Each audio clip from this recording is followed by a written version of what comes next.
ma doonaysaa inaad miisaankaaga dhimtid oo aad noqotid qof caato ah kuma faraxsanid miisaankaaga batay Soomahan muuqaalkan ayaan kugu tusanayaa tallaabooyinka ugu fudud ee aad miisaankaaga ku dhim lahayd balse intuusan muuqaalka bilaabanin waxaan kaa codsanayaa inaad muuqaalka like noo saarto sidoo kale aad ku soo biirto channelka oo subscribe saarto sidoo kale oo aad la wadaagto muuqaalkan qof walbo aad is leedahay ama aad la jeclaan lahayd inuu miisaankiisa dhimo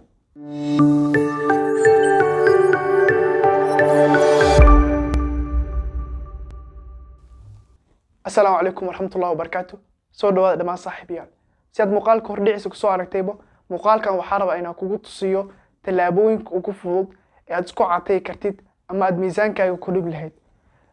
si aad isku caatay lahayd ama miisaankaaga ku dhib lahayd waxa u baahan tahay number 1 inaad qaadatid go'aan adag sidoo kale waxa u baahan tahay waqti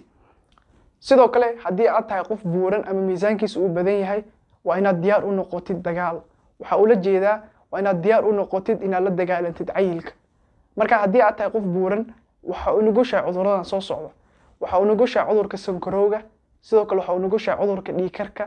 cudurka faaliga ah iyo cudurrada ku dhaca wadnaha marka guud ahaan cudurradaas ayaa u nugushaa si aad cudurradaas iskaga ilaalisid ilaahay wax ilaaliye waa inaad miisaankaaga dhimtid haddaba haddii aad doonaysid inaad noqotid qof caato ah ama aad si degdeg ah miisaankaaga ku dhimtid waxa u baahan tahay kaliya laba shay midda koowaad oo ah inaad joojisid waxyaabaha aad sameynaysid midda labaad oo ah inaad bilowdid sameynta waxyaabo aadan hore u sameynaynin aniga ayaa midna kugu sharxi doona haddaan ka bilaabo midda koowaad oo ah inaad joojisid waxyaabaha qaar waxa uu la jeedaa midda koowaad inaad joojisid cuntooyinka qaar cuntooyinka laga rabo inaad joojisid waxa ugu horeeyo number 1 inaad ka fogaatid cuntooyinka ku badan tahay sokorta sida macmacaanka oo kale si la mid ah waa inaad ka fogaatid cabitaanada ay ku badan tahay sokorta gaar ahaan cabitaanada acid kale sida Coca-Cola 7-Up-ka iyo wixii la mid ah sidoo kale waa inaad ka fogaatid number 2 cuntooyinka ay ku badan tahay dufanka sidoo kale waa inaad ka fogaatid caanaha ay ku badan tahay dufanka gaar ahaan caanaha loo yaqaano fatty milk oo ah caanaha ay ku badan tahay dufanka marka caanahaas booskooda waxa ku bedeli kartaa caanaha aan lahayn wax dufan ah sidoo kale waxyaabaha laga rabo inaad ka fogaatid waxa kamid ah cuntooyinka ay ka sameeysan tahay burka waa inaad maskaxda ku haysid cadawgaaga koowaad inuu yahay burka marka cuntooyinka guud ee laga sameeyay burka waa inaad ka fogaataa sida canjeerada baastada iyo wixii la mid ah sidoo kale waa inaad ka fogaataa saliidda badan ama cuntooyinka ay ku badan tahay saliidda haddaba waxaad isweydiinaysaa haddii aan cuntooyinkii hadda soo sheegay dhan aan ku dhahay ka fogow maxaa cunto aan isticmaalayaa ama waa maxay cuntooyinka u fiican miisaan dhimista cuntooyinka u fiican miisaan dhimista way badan yihiin waxa ugu horeeyo wax loo yaqaan green tea oo ah shaaha cagaaran cilmi baaris badan oo la sameeyay waxay cadeynaysaa in shaaha cagaaran uu ka caawinayo qofka jirkiisa inuu u gubo dufan badan ama fat badan inuu gubo marka wax loo yaqaan green tea ama shaaha cagaaran waxa ku jira maado loo yaqaan antioxidants oo jirka ka caawinayso qofka inuu gubo dufan badan sidoo kale cuntooyinka u fiican miisaanka inaad dhintid waxa kamid ah number 2 qudaarta cagaaran sidaas si la mid ah number 3 waxa fiican inaad cabtid biyo badan waa inaad ugu yaraan cabtid maalintii 3 litir iyo ka badanba sidaan wada ognahay cabida biyaha waxay u fiican tahay guud ahaan jirkeena gaar ahaan dheefshiidka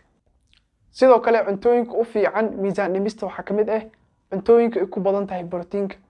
cuntooyinkaasi waxa kamid ah ukunta digaaga malayga iyo wixii la mid ah marka haddii aad cuni jirtay ama ay caado ku ahayd inaad isticmaashid hilibka gaduudan iyo baruurta waa inaad booskooda ku bedeshid cuntooyinka ku badan tahay borotiinka ee hadda soo sheegay haddii aan u gudbo qaybta labaad oo ah in aad sameysid waxyaabo aadan hore u sameyn jirin waxa uu la jeedaa inaad bedeshid jadwalka cuntadaada oo aad isticmaashid cuntooyinka hadda aan ku soo sheegay ee u fiican miisaan dhimista sidoo kale aad ka fogaatid cuntooyinka kugu badi kara miisaanka ama wax loo yaqaan junk foodska haddii aad rabtid inaad isbedel dhab ah sameysid midda koowaad waa inaad cuntadaada wax ka bedeshid